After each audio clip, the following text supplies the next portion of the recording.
Good morning, everyone. Welcome to those who've joined us today. We are so pleased to share this event focused on understanding the impact of COVID-19 on care providers and what we can do about it, which is the first in a planned HHS regional speaker series hosted in partnership with our team at FEMA and several of our state public health partners, which will focus on recovery and resilience in the age of COVID-19. My name is Joshua Devine, and I'm the acting regional director and the regional health administrator for HHS in Region 5. And it's my pleasure to greet you on behalf of our department and our HHS Secretary, Javier Becerra. We are thrilled that so many of you have joined us today. As part of this welcome, I also want to acknowledge the outstanding group who helped make this first event possible. I know a significant amount of work went on behind the scenes to make sure that this took place. And so to those who had a role, thank you so much. This topic is just so important and the effort is greatly appreciated. Now, as I'm representing the HHS Region 5 office, I wanted to start today by sharing just a bit more about who we are and spotlight a few details about the region to help everyone get to know us a bit better. You can see the HHS Region 5, or regions rather, depicted on this slide. And our Region 5 office is located in Chicago, Illinois. We are fortunate to serve 6 Midwestern states that are home to approximately 53 million Americans. And our region is notable in that each of our state borders at least one of the Great Lakes. They consist of large metropolitan cities as well as vast suburban areas, lakefront beaches, and acres of farmland across the rural heartland of America. And our region is also home to 34 federally recognized American Indian tribal governments. We are proud to claim a diverse population in Region 5 with many cultures and languages. And our regional office is fortunate to include a number of HHS divisions, such as those involved in today's speaker series. A few of the groups that have been most closely involved in this effort include our Office of Intergovernmental and External Affairs, as well as our Office of the Assistant Secretary for Health and our Assistant Secretary for Preparedness and Response. These offices, along with our other operating divisions in the regions, have played a critical role in response to the COVID-19 pandemic and continue to support the important work of our care providers, both now and into the future, as they face challenges both with burnout and with mental health. It's so critical that we continue to promote the well-being of those care providers who've made so many sacrifices to keep others well, which will be the focus for this series. And as we move on in the presentation, I'm gonna hand the webinar over to my colleague and our moderator for today's event, Michelle Hirsch, who serves as our Regional Women's Health Analyst for HHS Region 5. She will share additional details about the speaker series and will also introduce our featured presenter for today. But before I depart, let me say once more, welcome to today's webinar. It's wonderful to have so many of you here. I hope you enjoyed today's event. And with that, Michelle, I'll now hand things over to you. Great, thank you, Captain Devine. And good morning or good afternoon, depending on your time zone. I'd like to add my welcome to that of Captain Devine. My name is Michelle Hirsch, and I'm the Regional Women's Health Analyst in the Office of the Assistant Secretary for Health here in Region 5. On behalf of my colleague and partner on this project, Danielle Perry of the Assistant Secretary for Preparedness and Response, also known as ASPR for short, we're grateful that all of you have joined us today. We don't need to remind all of you about the toll the pandemic has taken on all of us. And it continues to be a devastating event, particularly for those on the front line responding to in a healthcare or social service capacity or frontline responder. We do, however, want to help raise awareness of promising approaches to help restore our well-being, as well as the value of connection and peer-to-peer learning. That is precisely the purpose of this, the focus of this Recovery and Resilience in the Age of COVID-19 webinar series. We are so pleased that you've joined us today and hope you will join us for our future sessions as well. And please do share this information with your colleagues as well. As I mentioned, this series is in collaboration.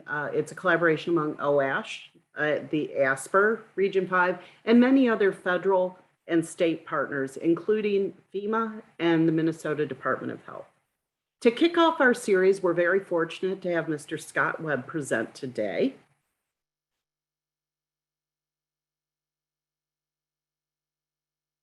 There we go. Um, we have Mr. Scott Webb, who will present today. Mr. Webb is a trauma survivor himself, who's also worked in the behavioral health field for 35 years. He is the Trauma-Informed Care Coordinator at the State of Wisconsin Department of Health Services. Since 2014, Scott has provided training and technical assistance on trauma-informed care principles to more than 15,000 clinicians throughout Wisconsin. His insights on trauma-informed care have been featured in articles published by the Wisconsin Center for Investigative Journalism and Isthmus. He has also presented at numerous conferences and acted as a keynote speaker for the UW-Madison School of Social Work and the Wisconsin Personal Services Association. He holds a Master of Science in Education degree from the University of Wisconsin in Oshkosh. And before we proceed, if I could remind everyone to please go on mute. On and your phone near you so that you don't miss the call, okay? Before I proceed, I'd like to remind everyone to please silence their phones and go on mute, and also to add this disclaimer that the views expressed in this webinar are those of the presenters and do not necessarily reflect the official policy of HHS or the federal government, and that no non-federal sites included do not constitute an endorsement by HHS or its employees. The linked content may not comply with all U.S. government guidance for websites.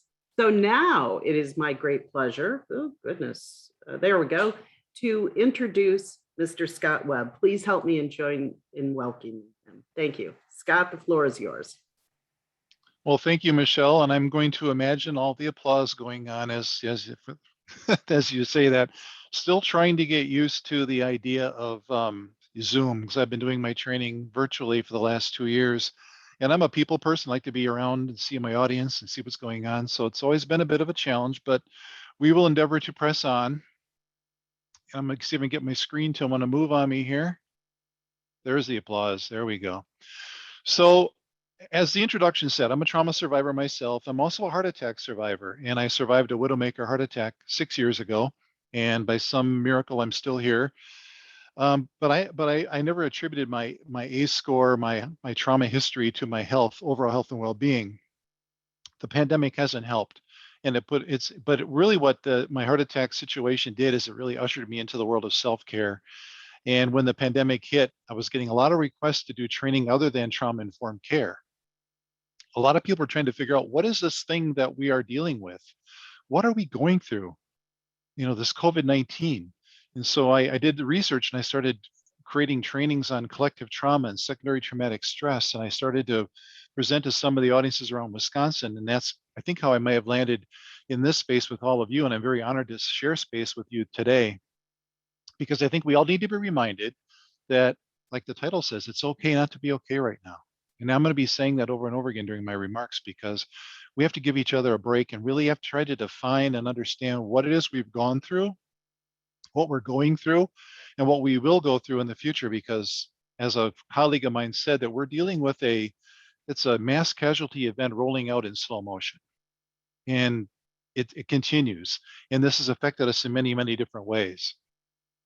So what I want to do today is basically do a quick overview of trauma and talk about the different types of trauma very, very briefly, and then kind of land on discussing secondary traumatic stress. And then my self-care presentation isn't going to be what you might normally hear.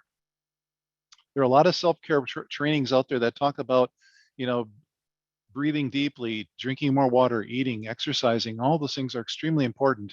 But I'm going to land on a different place. I'm going to be talking about passive, assertive, and aggressive communication styles and the importance of assertive communication, how we do that as providers, and then developing healthy boundaries with ourselves and with others, because we have to really try to work hard to protect and maintain this treasure that we have inside of us. And that's our ability to empathically connect with other human beings and provide care and services. And it's hard to do that if we're really struggling. And then we'll have a little wrap up and questions at the end. I want to start off with this quote by Peter Levine. Dr. Levine says that trauma is perhaps the most avoided, ignored, belittled, denied, misunderstood, and untreated cause of human suffering. In fact, I would say that trauma is at the root of most of our society's ills. Oftentimes we don't want to go there and deal with that, but what we're talking about when we talk about the pandemic, that is a type of trauma.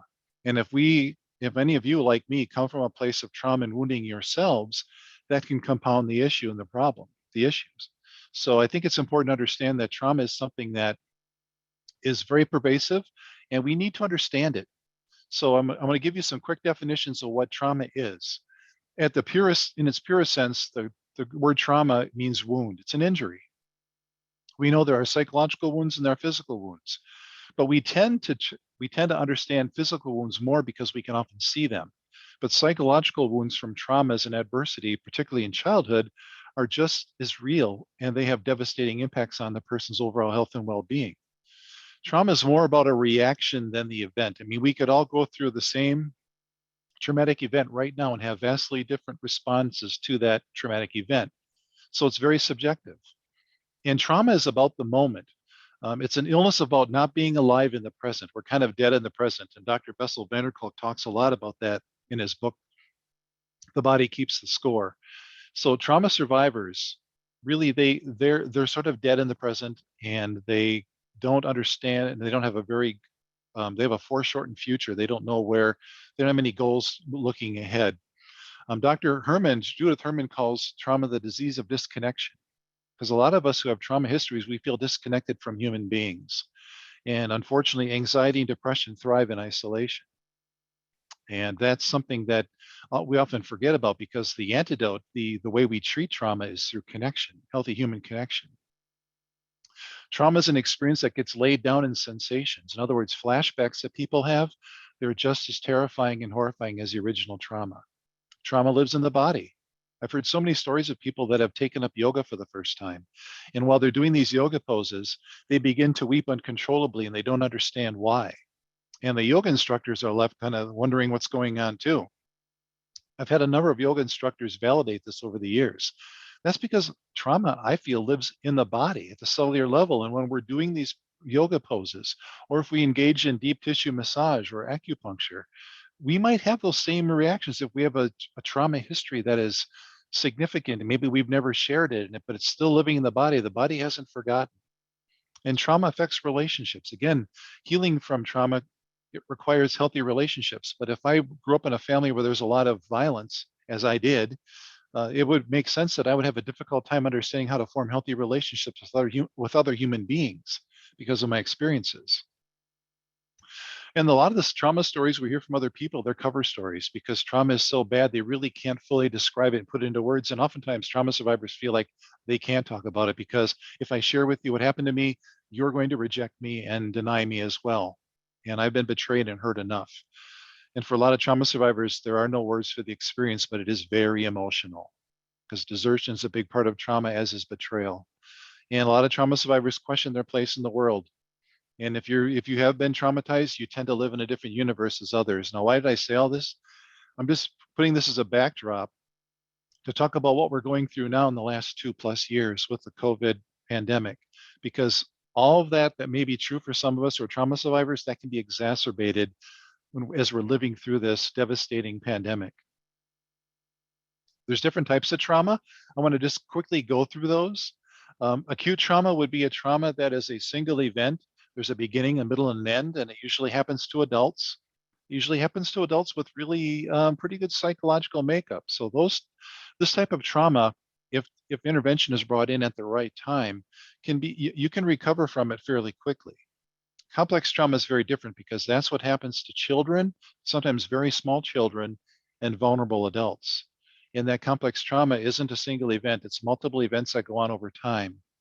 And we can all imagine what I'm talking about, but that type of trauma can feel like it's never going to end. And oftentimes the person who is having this trauma perpetrated on them is blamed for that trauma happening to them. And they're made to be, you're the reason why this bad thing's happening to you. So a lot of trauma survivors wear this cloak of shame that says I'm worthless. And they can wear that cloak of shame all the way through their elder years. There are people living in long-term facilities right now who are elderly, who have that cloak of shame wrapped around them from a trauma or traumas that happened to them 60, 70 years ago. Historical trauma is a type of trauma that is most prevalent in groups of people, societies of people. I think of our indigenous Native American population and the African Americans, Holocaust survivors, where a trauma was perpetrated on a group of people. And even today, years later, we're still seeing the ripple effects of that trauma being borne out in the younger people. Sanctuary trauma is a trauma that happens in a place where you should feel safe, like your home, places of worship, schools, foster care, receiving medical or behavioral health services. If you're being wounded in your place of sanctuary, that is very significant because if you're being wounded in a place where you should feel safe, and you're being wounded by people who are supposed to keep you help you stay safe, what are your chances of growing up and feeling safe with anybody or with any institution, because everyone has hurt you? So that's a very significant type of trauma. Vicarious trauma is a trauma that all of us as helping professionals, we're susceptible to, because a lot of us are doing this heavy emotional labor because we have a lot of empathy. We care. And when we're wounded and we're bearing witness to other people's wounds, and they're catching them on their bad day over and over and over again, that can begin to wear on you, and you can begin to develop post-traumatic stress symptoms that look a lot like the people you're trying to help. And then there's collective trauma. And collective trauma is basically what we're going through right now with COVID-19. And that's a trauma that affects entire societies of people. In this case, we're talking about the entire world. Literally, there's no place we can go on this planet where you're going to avoid or escape from COVID-19. So it's everywhere. And it's hard to make sense of it, right? I mean, I know that there's been times when I've been going out and I'm wearing my mask and I see people wearing masks. And I live in Madison, Wisconsin. We still have a mask mandate in our city. And when I see that, I'm still, even 2 years later, I'm still kind of touched by this unreality of what's going on, what's happened. So this is a big thing. And some examples of collective trauma would be wars, community violence, pandemics, genocide. We have been dealing with two of those in the last 2 years, with the community violence and the pandemic. So you'll have to excuse us if we're struggling. And it's okay not to be okay.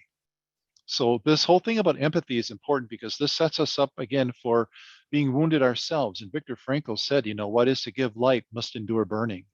And sometimes we are that light to other people. And we have empathy, we care, we want to see people be at their best. We want to be a change agent for good. And that's a wonderful thing. But if we're faced with situations where it's really difficult to do that, that can wear on us. And if we're constantly bearing witness again to people's pain and suffering, it can affect us in profound ways.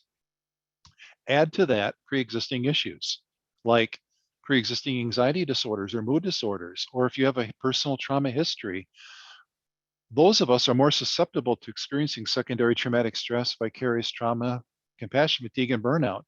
And then the question I would just rhetorically ask, for time, if we had more time, we dive into this more, but just ask yourself, how does the COVID-19 pandemic affect this, on top of everything that we've talked about, and the feelings of loss, of losing loved ones. I have two grandchildren that were born in the summer of 2020, and I really don't know them very well. That's a loss. That hurts, because those are 2 years you can't get back. So there's lots of ways that we could talk about how the pandemic has affected us in significant ways. And the expectation that we can be immersed in suffering and loss on a daily basis and not be affected by it or touched by it is about as unrealistic as being able to walk through water without getting wet. And I think that's very, very real. So there's a downward spiral. We have vicarious trauma, secondary traumatic stress. And if we don't have a way to deal with that and address it, that can turn into compassion fatigue and ultimately burnout. And I've heard so many stories in Wisconsin of providers they're leaving the profession because they can't do it anymore.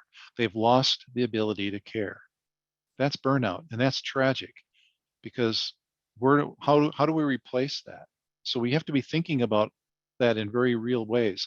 So vicarious trauma is what I've already mentioned. It's that emotional residue of exposure to other people's pain and suffering. So that we've talked about that. Compassion fatigue is really this overall experience of emotional and physical fatigue that we all can experience due to chronic use of empathy, that's our stock and trade, right? When we're working with clients who are suffering in some way, and let's face it, there's been a lot of suffering during the pandemic, and the suffering continues. And then finally, we come to burnout. We have these overwhelming feelings of emotional exhaustion and depersonalization. where your resources are depleted. There's nothing left. You've poured out your vessel of empathy. You've cared, and when you've gotten to that point where you just say, I just don't care anymore. I don't care about people. I'm very cynical. I'm very hard. And that's what that depersonalization looks like, where you just kind of get into this, you're just detached from human beings. And we don't want to end up going to that place. So it's really important, because oftentimes if you're a trauma-informed professional, hopefully you are, we're taught to be tolerant of our clients' maladaptive behavior because it's just really their coping skills, right? That's what we hear. And that's often what they are. But sometimes we don't recognize it. Why don't our leaders, supervisors, coworkers recognize that in us? So that's one of the things I talk about when I travel around the state, is talking to leaders and supervisors, saying, let's really have a realistic conversation about what COVID's doing, what it's done to your workforce, and how can we all move to a better place and be more effective in what we're doing, instead of just expecting the same from people before the pandemic. Just come in, do your job, do the work, work hard. We have to be able to help people figure out, that we're going through a lot right now, and we have to be able to recognize that. So there's a lot of different workplace stressors going on, even without COVID-19, but I put that at the top of the list. Add to that, bureaucratic issues, concerns, which we all deal with, lack of supervision, because sometimes supervisors are pulled in so many different directions, they don't have time for the one-on-one with their staff to check in with them, to do some reflective supervision, to problem solve, resource find. So oftentimes, those of us in the helping professions, we're kind of out there without that supervision, that constant supervision. And there's a lack of resources, or there's poor workplace communication. And maybe people aren't oriented well enough for the roles that they're taking in their work. So add all that in there, then we have the risk factors for secondary traumatic stress, which I've already talked about, the pre-existing anxiety mood disorders or personal trauma histories, all of the uncertainty about COVID-19. We think we're coming out of it. Our mask mandate in Madison is going to be expiring on March 1st. We think we're moving in a good direction, but do we really know? We've never been through this before. And add to that high caseloads of trauma-related disorders, or being younger in the field and not really having good coping skills, distancing where you're detaching from people rather than engaging, lack of tolerance for strong emotions, all set us up for being susceptible to these kinds of issues. Now, I would think that everybody on here, we have 191 people on here today, I would think that none of you would let this happen to your cell phone and you're watching your percentage for your battery. And we don't want this to happen to you either. Self-care should be a priority, not a luxury. And I had to learn that after my heart attack, when I had to look at what I was eating, my lack of exercise, being very obese. I had to think about myself differently. And it had to become a priority, not a luxury. And I love this quote by Brianna Wiest, that true self-care is not salt baths and chocolate cake. Sorry to ruin your day there, but that's true. It's making the choice to build a life you don't need to regularly escape from. I'm going to repeat that. It's making the choice to build a life you don't need to regularly escape from. That means intentionality, right? That means we should have a plan. That it's not just we drink more water, we breathe better, we moving more, whatever that is. We have to really look at everything and think, how can I take better care of myself so that I can take better care of the people that depend upon me? So we can talk about the regular self-care, and this is my slide to talk about some of the things that we've heard often about what self-care looks like. And they're all very important. I'm going to be spending a little bit more time on a couple areas, as I mentioned at the beginning, but it's really important for us to take good care of ourselves, because if we don't, who will? So there's feel-good self-care, which is, laughing with somebody, getting a massage, deep breathing, drinking more water, all the things I talked about already. But I'm going to focus more on the smart self-care, because this often doesn't get talked about. Establishing healthy boundaries, more on that in a minute. Being vulnerable by saying, I'm struggling right now. My resources are really tapped out. And again, it's okay not to be okay. We have to remind each other and ourselves of that reality. So being vulnerable is really important. Doing what you can to avoid toxic relationships. Now, if you live with them under the same roof, that's more difficult. If it's a supervisor or a boss, I get that. But doing what you can to avoid toxic relationships and identifying where they are. And feeling that I need to distance myself from that person because they toxic people can be very much, they're energy suckers, I would say. They take a lot of energy from us. And we need to be, again, that battery of the cell phone battery, we need to keep our battery supply pretty high. So avoiding those toxic relationships that drain our energy. Developing strategies to address being overreactive if we find ourselves doing that. Being aware when you're numbing out, that's a form of kind of distancing yourself from any of the pain that you're feeling when you numb out. And some people will use alcohol and drugs to do that. Redefining failure or success. As a young therapist, I'm a former psychotherapist. I had to learn very quickly that I had to redefine success as I want to do some good for some people some of the time. When I came out of grad school, I thought I was the reincarnation of Sigmund Freud, and I was going to save everybody and be this great therapist and help everyone. Not so. So I had to redefine very quickly, and I've had to do that even as I move 35 years into the future, doing what I'm doing now as a trauma-informed care coordinator. I would love to see every organization I present to become a trauma-informed workplace. Again, I want to do some good for some people some of the time. And I choose to look at those successes and not dwell on all those organizations that aren't taking me up on that. So I'm going to talk about boundaries a little bit because that's really, really important. But before I do that, I'm going to talk just a little bit about assertiveness and aggressiveness, because being assertive and setting boundaries go hand in hand. Oftentimes people get confused about these two words because they look a lot alike, right? Assertiveness is the quality of being self-assured and confident without being aggressive. So in other words, it's respectfully expressing your needs, but you also have to be able to identify your needs. That's the other piece of it. What is it that you're needing? And then being able to express that to someone or someone's in a very respectful way. Compare that to aggressiveness, which is this tending towards unprovoked offensive attacks, invasions, making an all-out effort to win or succeed. It's very competitive. So if I'm an aggressive personality, aggressive communication style, I have to win and you have to lose. That's how I predicate all of my contacts. That does not help. That creates more stress and more difficulty. So we have to be able to compare the two. So a passive, I would use the word doormat, and I'm a recovering doormat. I have a hard time saying no to people. I don't know if that sounds familiar, but that's even followed me into my job here, where when I was early on in my job at DHS, I was saying yes to every training request coming in.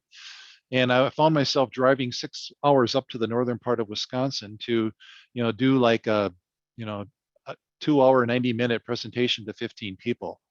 And that's not a good use of my time. So I had to start thinking about and adjusting how I was going to handle these requests. So I'm a recovering doormat, I guess you could say, in my passive personality. Aggressive is more like the bullying kind of behavior that we would think about. Assertive is right in the middle, and that is when you just, again, I can't talk, respectfully expressing your needs. There, I got it. So being assertive, how do you do that? Well, you have to find your style. And, let's just take an example here. Let's say you have an acquaintance that asks you for a favor, and you've helped this person many, many, many, many times before, and you're getting tired of the same request. So how do you respond to that? The passive person would do what Scott does. Sure, I'd love to help, and then I'd be grumbling about it afterwards. The aggressive person says, I'm tired of your whining and neediness. You never do anything for yourself. The assertive person says, I'm not going to be able to help you this time. Simple. It's owning your own stuff, knowing the situation, and just sticking up for you and saying, I'm not going to be able to help you this time, and being okay with that. Sometimes if you have a difficult time being assertive, you have to plan your response ahead of time. Have in your back pocket some go-to phrases that you can say when you get a request that you don't want to do. You might say something like, let me get back to you on that, or I need to check my calendar, or I have a schedule conflict. I won't be able to, I have plans. So come up with a respectful response to requests that you get that you don't really want to do. And don't let guilt get in the way, because a lot of times guilt is something that gets us in the way of standing up for ourselves and establishing boundaries. And we have to understand that when you say no to a person, you're not rejecting them. It's not a personal thing. You're standing up for yourself. And oftentimes people think, well, if I'm assertive and I set boundaries, I'm being selfish instead of showing self-interest. No, you're showing self-interest. That's very different from being selfish. Selfishness is when you're intentionally depriving somebody of something. Here you're taking care of you. They may they may take it as you're being selfish, and they may even say that. But you know darn well that's not true. When you're taking care of yourself, if you're really honest and true with yourself, you know that that's true. You want to use some positive self-talk, like I'm worthy of setting these appropriate boundaries, and my time and my energy are worthy to me. I've worked hard to acquire these gifts and these treasures of who I am, and I need to protect that. Taking time to breathe. I always talk about 4-7-8 breathing, where you inhale for the count of 4, hold your breath for count of 7, and then exhale for count of 8. If you do 2 or 3 sets of that, you'd be amazed at how quickly you can bring yourself back to baseline if you find yourself getting stressed out. And then having an assertive body posture where you stand up straight, roll your shoulders back, maintain regular eye contact, and a neutral face expression. We communicate a lot more that we communicate the most through our nonverbals, our body language. So you want to be able to have that congruence between your message and your body, what your body is saying as well. And you want to rehearse with somebody that you trust. We want to do that rehearsal. And sometimes you have to write down what you want to say before you say it. If you're really struggling with being assertive and what that might look like, practice with somebody that you really know that has your best interest in mind, and ask for feedback. How am I coming across? Am I too shy? Am I too passive? Am I too aggressive, too hostile? So it's really important to look at that and ask somebody, how am I coming across? This is new for me. It's a new thing. And how might the other person feel about what you say? Kind of put yourself in their shoes. If they're receiving that message the way you offered it, how do you think they might receive that? And that might help you too. Again, you want to believe in your own worth, having a balanced sense of your self-worth. And you want to start small. Don't, when you're working at being assertive, don't take a really heavy emotionally charged topic and try to go there. Try something small, like maybe your significant other left dirty dishes in the sink again. How would you be able to express yourself by making an observation and expressing your feelings and needs and making a request in a respectful way? If you're really still struggling with being assertive, it's okay to reach for outside help with a therapist, because there may be some deep-seated stuff going on that makes it difficult. Could be based on your own, how you were raised, where you grew up. And again, setting some actionable boundaries. There is that connective tissue between being assertive and setting appropriate boundaries, because we often forget about this. So how do you do that? Well, let's talk about the importance of boundaries. First of all, you may not know that many mental health issues like depression, anxiety disorders, shame, marital relationship problems find their root in conflicts with boundaries. If you really think about it. And boundaries are an essential way, they're an essential part of a healthy relationship and a healthy life. And setting those boundaries is a skill that takes some practice. It doesn't come easy. Again, depending on where you come from, setting boundaries could be very terrifying. And maybe we just are very squishy. And to me, a boundary is kind of like a property line where it separates what's yours from what somebody else's. And one thing that I have gotten good at over the years is being able to know when somebody is in my yard, when they're not welcome to be in my yard. And I have to gently remind them, you need to be over there, or I'm not going to take on somebody else's issues as my own. So that boundary setting is a skill that really takes practice, but they really define who we are. They define what's me and what's not me. And that's really important distinction to make. It shows where I end and where somebody else begins. It leads to a sense of ownership, because I'm owning my own stuff. I'm letting you have your stuff. I'm not going to take your stuff on and make it my own, because I've got enough in my own life. Thank you very much. So I'm going to leave that for you. And through that ownership, it leads to a sense of freedom. And when you set boundaries and you do it in a really effective way, it's empowering. It's very empowering. And it goes against a lot of the trauma narratives that we may have grew up with. So there's 10 ways to build better boundaries. And we're going to wrap up by just going through these 10 boundaries here. First of all, you want to name your limits. Where is your property line for you? Identify your physical, emotional, mental, spiritual limits. That takes some reflection, right? It takes some time, but it's so worth your time. And you ask yourself, what can you tolerate and accept? And what makes you feel uncomfortable or stressed? Those cues will tell you that should be probably where a boundary needs to be established. Tune into your feelings, especially feelings of discomfort or resentment. If you find yourself really angry or resentful towards somebody, what's going on with that? What's leading to that? What's going on? And you might have to be direct with people, because with some people, maintaining healthy boundaries, it doesn't require clear, direct dialogue. They get it. With others, you have to be very direct. You have to be very clear, and you may have to repeat it over and over and over again, because they're having a hard time with boundaries themselves because of their own past, their own issues. Give yourself permission to set those boundaries. We might feel guilty again by speaking up and saying no, especially to a family member. My mom was the queen of guilting. She could guilt so well. And if I wasn't going to come up and visit, I lived, 2 hours away, I'd get the guilt stuff, why don't you want to see me? I thought you wanted to be up here. Don't you want to be up here anymore? And come around, be with the family, and just kind of get that guilt trip thing going on. So saying no to a family member can be difficult. But again, if you remind yourself, setting boundaries, they're not just a sign of healthy relationship, they're a sign of self-respect, especially with my family was somewhat broken and a little bit dysfunctional, and the boundaries were very blurred. Everybody was in everybody else's business. And I was the one that started setting boundaries, and my family would recoil in horror at, and really called me a jerk and everything else. Well, that was just me taking care of me, and that's a sign of self-respect.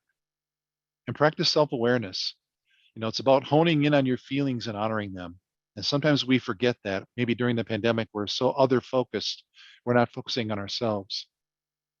And if you find yourself slipping with boundaries, if you did set up some boundaries and you're finding yourself feeling kind of, oh, this isn't right, I'm feeling a little bit angry or upset about this with this person, you want to ask what's changed. What am I doing, or what is the other person doing that's different? And kind of think about that, so you can see that this boundary setting involves a lot of self-reflection, a lot of tuning in. Consider your past and present. How were you raised and what was your role in the family? With a lot of families where there might have been, let's say, substance use disorder going on, maybe you were the caretaker. You had to become an adult before your time, and you had to take care of the family or your siblings. That might be where your caretaker came from, and now you're doing it in your work. I've talked to a lot of people in my profession, helping profession, who have been in that role, and they just feel very comfortable with it. Did you always focus on other people and letting yourself get drained emotionally and physically, where you're always worrying about everyone else, not yourself? Again, the helping profession is full of people like that who are just other focused.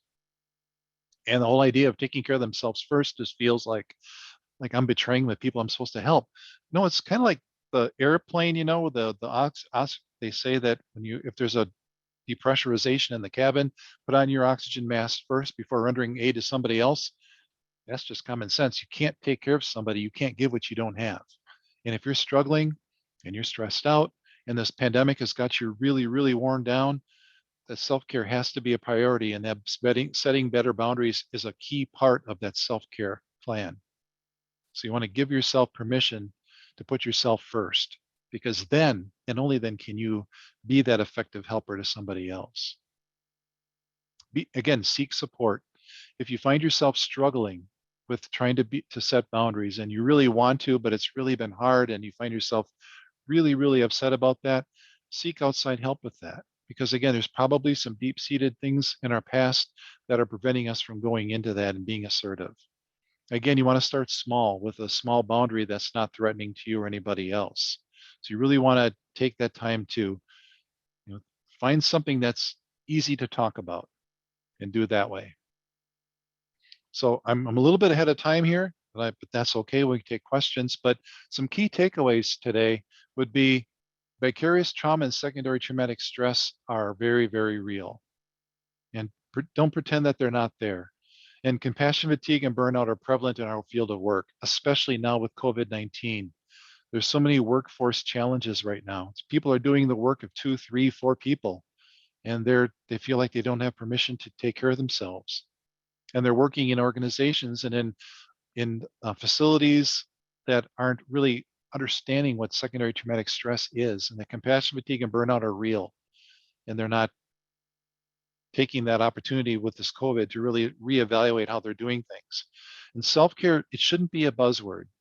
It should be a priority. I know that when I had my heart attack, one of the things I did to make it a self-care priority is I had to get my butt out of bed at 3:30 in the morning when I was before the pandemic, so I could go over to the gym 15 minutes away. I'd work out from 3:45 until 5 a.m., come home, shower, eat breakfast, get on the bus, go down to downtown Madison to work. I did that for 4.5 years before the pandemic hit. And I had to go to bed at 7 o'clock every night. My friends were like, why do you go to bed at 7? Like that's the only time I had to carve out to do that self-care, because working on my cardio was extremely important after having 4 stents put in my heart and having a widowmaker heart attack that I shouldn't have survived. So it needs to be important. And again, self-care, assertiveness, setting healthy boundaries they're all intertwined, and you're worth the effort. So I saw a question pop up. I want to point you out to the self-care plan. That should be one of your handouts, but just to get you thinking about what a self-care plan looks like. This is the first page of it, but it's something that I found that you can quickly go through and begin that process of introspection and self-reflection and evaluating, how are you doing? How are you doing? How are things working? What do you need to be focusing on more? Things that you never do, or maybe something that never really occurred to you. But self-care is more than just physical. It's also psychological, emotional, spiritual, all that really, because again, you want to intentionally build a life that you feel you don't need to regularly escape from, escaping into unhealthy habits, unhealthy eating, alcohol, drug use. You don't want that. You want to find ways to take care of yourself and protect that treasure of who you are. I'll take some questions, but I want to also point out that I do have my email listed here, and I also have a listserv that I manage through the Department of Health Services in Wisconsin. It has a national audience now. In fact, I think it's even international. I had a nurse in Australia reach out recently, and she really liked the content. But I curate a bunch of articles each month on ACEs, trauma-informed care, a lot of different topics like that, and I put them onto a single one place, and I send it off the third Monday of every month. So I just sent one off yesterday, one of our biggest ones. But you can sign up for that listserv by going to this link on the DHS Wisconsin site. And I think there aren't many listservs out there that do what I'm doing from what I hear. So that's just a place to go to get some information. So I guess at this point, we'll see if there's any questions. Thank you, Scott, for that very valuable information. And thank you so much that you were able to get through your trauma in order to be here today with us. What we'd like to do now is take some questions. My name is Daryl Edmonds. I'm with the Federal Emergency Management Agency, Office of Chief Counsel, Alternative Dispute Resolution Advisor, and my colleague, Eileen. Hi, Eileen Setter. I'm an Alternative Dispute Resolution Advisor as well, and we're here to support. Thank you. Thank you, Eileen. We'll be monitoring the chat for questions. We encourage you to put your questions into the chat. That would be the best way for us to make sure that we get to those questions. We have roughly about 185 people. So if you raise a hand, that would be really difficult to monitor. But if you're on the phone, then that might be the only way you can do it. So let's get started with some of the questions.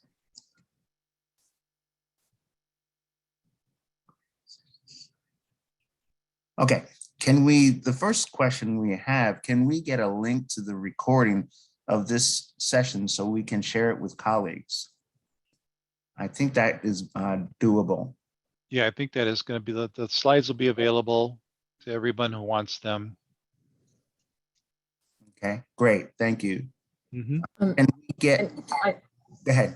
I'm sorry, Daryl. I also saw that Scott has this link, and that's going to be in the slides. And also there was that checklist. So as part of the slide deck, those would be available for people, it looks like. Thank you so much, Eileen. I appreciate that. So that answers the question about the slide and the presentation. Another question is,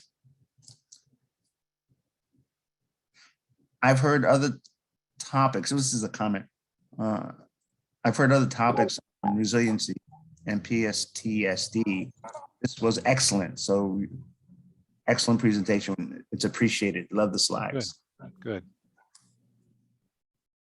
Ellen asked, how will we access this? Okay, that question has been asked. We'll be able to access the slides for sure. Well, and as I understood it, Danielle, can you speak to that? I think that you said you were going to be sending them back out to all the participants. Is that correct?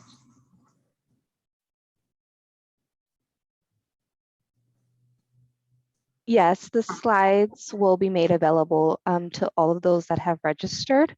So we will be sending that out at the conclusion of this event. In addition, we will have the self-care assessment tool that Scott has shared, and that also will be sent out. Thank you. Thanks. Don asks, any recommendations for sources of information on post-traumatic growth? Oh, she's reading my mind. My new trauma-informed care 2022 version has some stuff, information in there on post-traumatic growth, because I wanted to start to pivot to something more hopeful. There are a lot of resources out there. I don't have them here right now. I don't have them off the top of my head, but I know that if you were to do an internet search for post-traumatic growth, just based on my own research and updating my slide deck, a lot of great information out there on that. So I would really encourage you to go out and just see what's out there, because there's a lot of good information that's becoming more and more prevalent. I know that as I research for the listserv, I'm always seeing what's the latest and greatest around trauma-informed care, ACEs, that kind of thing. And post-traumatic growth is getting a lot more attention. So I think you'll find a lot of resources on that topic if you do an internet search. I know it's an easy, feels like a cop-out answer, but I don't have anything in my mind right now that I could just provide to you. Jonathan asks, Scott, can you speak to how leadership can support trauma-informed models, and how do we look at institutional change? Yeah, that's a tough question. It's a good question. What I do whenever I've done a trauma-informed training with a group and they're interested in the next step, and they think it's always a training, right? They always say, come in and do some more training on this. And training, unfortunately, only has a very limited effect. So implementation science is something that you need to kind of look to. And I know at DHS, we're looking at the NIRN model for implementation science model to implement a new practice. Trauma-informed care is a bit more broad than that, because that's actually a culture, more of a feeling. What I do with leadership, to answer your question, is I sit down with them and we have a conversation rather than have a training. I talk about, well, tell me about why trauma-informed care, why now? What are you seeing that tells you that this is something that you want to engage in? Because it's a multi-year journey, and it's fraught with a lot of trials and tribulations, because people don't like to change, but it's so useful and it's so needed. So we have a really good conversation about the exploration part of implementation, and really asking some really key questions about, do you have the resources? Is it the right fit? Is it the right time? So I think leadership needs to really sit down and talk about, why you'd want to do that. And then the other thing is, what data do you have that tells you that your organization is struggling and you need to become trauma informed? One tool I give a lot of leaders to consider is something called the ProQual, PROQOL, which is the Professional Quality of Life Scale. And you can go out to I think it's proqual.org, and you can download a free, and you can questionnaire, and you give it to your staff. You can do it anonymously. You can hire somebody to proctor it, so it's done anonymously and confidentially. But it asks people specific questions, so it measures compassion fatigue, compassion satisfaction, and burnout. And then you get a score, and it'll tell you how healthy or not you are as an organization. And that's good data, because as a leader, you need to be able to articulate the why. And the part of the why is we aren't doing well. Our staff is struggling. And we're going to respond by going down this road. So hopefully that answers the question. Catherine asks, as a leader of a small group, what would be the way to start or lead in a way that integrates these lessons? Like what I talked about today, I think it would be important to role model what you want to see in your staff, because leadership is in a key position to set the kind of the culture. And I think that's important for leadership to be able to role model what that looks like, and have some honest conversations about what we've all been going through. And I think I've had a lot of people ask me for training around self-care. And then when I find out more about what they're going through, I'm thinking, my goodness, probably what they really need right now is to come together and debrief, and really come in and share what they're going through and support each other. And I did a lot of that when I worked in employee assistance for a long time before I came to DHS. And I did a lot of those psychological first aid debriefing sessions after a traumatic event. I think it'd be really wise to come together and have those conversations. And from that, maybe you get some ideas of what the staff need. And from there, you begin to have some conversations after that about how do we begin to implement some of these, setting boundaries, and how do we become more assertive? And maybe we look at our communication patterns. I know that I'm doing some work with my colleague at DHS right now with a couple organizations that are looking at Marshall Rosenberg's compassionate communication model. And I alluded to a little bit of it earlier when I talked about making observations and connecting feelings and needs and making a request. So my colleague was able to do that in a forensics max unit at one of our state hospitals with the most violent patients in Wisconsin. And she was able to reduce her incidence of violence by 90% in 1 year just by teaching her staff and the patients about Marshall Rosenberg's model. So I think it's interesting that it can be done. It can be done in very challenging situations, but leadership needs to take the lead, role model what they want, tune into what the staff need, and then from there have some really good next steps kind of conversations. Kathy asks, can you define post-traumatic growth? Well, it's in a nutshell, what we're starting to find out is that even if somebody has had a very significant trauma history and maybe growing up, it doesn't always mean that they are destined to a life of misery. And what they found is that even up to 70% of people that had significant trauma histories have actually grown from their experiences. And that has a lot to do with the people that are around them, the resiliency factors, if you will. And one of the things I do in my trauma-informed training in Wisconsin, I give everybody the ACE questionnaire, Adverse Childhood Experiences questionnaire, but then on the backside, I have a resiliency questionnaire. And I want people to understand that you aren't your ACE score necessarily, that there may be people, experiences that have made a huge difference in your life where you have actually thrived in the face of, and it's made you maybe a more effective helper because of what you've been through. And I think that's part of post-traumatic growth, that there can be growth, that you can actually learn a lot about yourself. And the people that I know that I've met who are trauma survivors, and maybe they're in recovery from mental health issues or substance use disorders or both, they're the most amazing human beings I've ever met. And to see them, what they're doing now, it's just incredible. And they give me hope. So I think post-traumatic growth is a real thing. But those are the key components. So there's been people in their lives or experiences that have made a difference, and they were able to move beyond the trauma and actually thrive in it. Michelle asks, what if someone is overwhelmed? Where would you suggest they begin to regain control and boundaries? Yeah, I think it goes back to if the word is overwhelmed, and that means that maybe you're at a place where this is outstripping your capacity to handle it. And that's when it's okay to reach out for help and to talk to somebody, a professional therapist, a counselor, to really gain some perspective and kind of figure out, where all this is coming from. Because a lot of us we're overwhelmed because we have stuff in our past that we've not dealt with. So I would say reach out for help on the outside and see that as, again, reframing that not as something that you're failing, you're not doing things right. It's more of, I know what I want to do, but I just don't have the energy or the bandwidth to do it right now. That's okay. Again, it's okay not to be okay. So reaching out is a sign of strength to me, that you're encouraged, that you're willing to do that. And that to me is the best way to go if you're feeling overwhelmed and you just feel like you don't know where to start.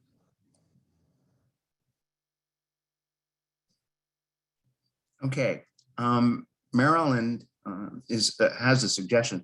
I missed some of the chat questions, but wondering if Scott could share his self-care assessment and plan. Yeah, that will be part of the handout. I think that self-care assessment that I included as one of the handouts, that will be included along with the slide deck, what I heard from. So I think that from Michelle. So I think that'll be there, or Danielle said that. I can't remember who said that, but they'll be available. You'll have it, and make use of it and share it with your significant other, people in your life you care about, because there's accountability there. If you go through it and you tell somebody, I'm really serious about wanting to make some changes in how I take care of myself, and I really want to be held accountable. That adds a level of you'll be able to engage, I think, a little bit more effectively when somebody's actually joining you in the journey, or they're watching you and they're helping you. Kathy asked, where can we find the resiliency questionnaire? I could probably email that to Danielle. I can email it to her as I share it all the time. I'd be happy to, I have a modified ACE questionnaire. It's 14 questions instead of the original 10 because we're learning more about ACEs. So I have it's a two-sided document. So I could forward that to Danielle if that's okay for sharing. So I'd be happy to do that. Daryl, I see a comment from Anne, and I'm not sure we covered this one. She said, sometimes using the word trauma makes people think it has to be an extreme event, whereas it could be a culmination of small events. I've started to use the phrasing, the psychosocial effects of experiences can be wide and varied as an entry point to dialogue. Yeah, that's a really good point. Because the word trauma does affect people in different ways, and they're thinking of the big T traumas rather than the small T traumas. For me, I don't get hung up on the big T, small T trauma so much. For me, it's like, how do you respond to that situation? Because who decides it's a big T or small T? For me, what I consider a small T may be to somebody else a big T. So it's really about the personal experience.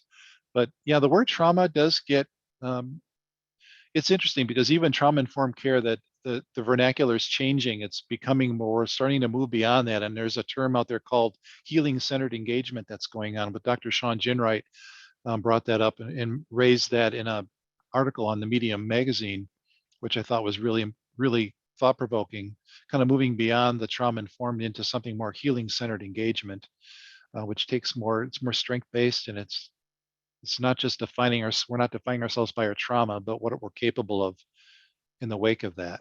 So yeah, however you want to frame it, if it is, I think it's important because you have to know your audience. And if they're going to bristle, if they're going to struggle with that word trauma and thinking it's these big things, to me, it's an experience that is, it's an experience that it challenges your ability to cope with it and adapt with it in a healthy way. Susanna asks, stating that the link says page does not exist. Is there another link? For the listserv, I'm guessing. It doesn't say what it's referenced to. Well, then I would just go to the DHS website, Wisconsin website, dhswisconsin.gov, and then up there's an alphabet. You click on the R's, and then it'll say Resilient Wisconsin, which is what I'm part of. Resilient Wisconsin is an initiative that we adopted just before the pandemic to make Wisconsin a trauma-informed state. So if you go to the Resilient Wisconsin place, there's a place where you can go to sign up for plenty of places to sign up to get your monthly email. And I'll have to look at that link. Thank you for that. I'll have to double check that. Yeah. Shawana has put a link into the chat. I haven't opened it. However, I think that'll be something that will be helpful. Good. Thank you for that. As a result of our time and time frames, we will not be taking any more questions. Appreciate the questions and definitely appreciate the answers, Scott. Over to you, Michelle. Hello, everyone. And Scott, this will be the first of many thank yous, but I want to thank you for this excellent presentation. So much to think about, and I'm really grateful that I'll have the slides. If this was helpful to any of you, and from the chat, I see that it clearly was, please share the slides. Please share the link to the webinar. Share it with other folks. That's why we make these available, and that's why we record them. And please do sign up for Resilient Wisconsin. That sounds like a wealth of knowledge and information. I want to make a few acknowledgements here. This webinar was made possible through the collaborative efforts of a number of different individuals and organizations. ASPR, as you recall, is the Assistant Secretary for Preparedness and Response. The ASPR's Division of Community Mitigation and Recovery, and Region 5 Health and Social Services Recovery Support Function Coordinators were very involved. The Office of the Assistant Secretary for Health, Office of Regional Health Operations, that's my office, and also known as OASH. FEMA Region 5 Interagency Recovery Coordination Team, and the Minnesota Department of Health their behavioral health and wellness group has also been very helpful in this. I want to also encourage you to, sorry, this jumps around a little bit, to stay connected with all of us. I'd like you to, if you're interested, subscribe. When you get these slides, they'll have links, but subscribe to updates. You can hear more about what's going on from both ASPR as well as OASH, different events and activities, resources and the like. And then I finally want to, if I could get the slides to go. There we go. See, it happens to everybody, but particularly me. I want to thank all of you for participating, and a huge welcome to Scott for your presentation. This was really terrific, and I hope, Scott, you're seeing the kudos come in along the chat as well, people who've really gotten a lot out of this. So please join us for our upcoming event on, we've got we've got our next events coming up on March 8th. We've got Stress First Aid. And if you were part of this presentation, you'll also get an invite for that, as well as Tuesday, April 19th, we'll be talking about pandemic recovery and reimagining the future. So with that, we're at time. I want to thank all of you, and be well and be safe. Thank you all.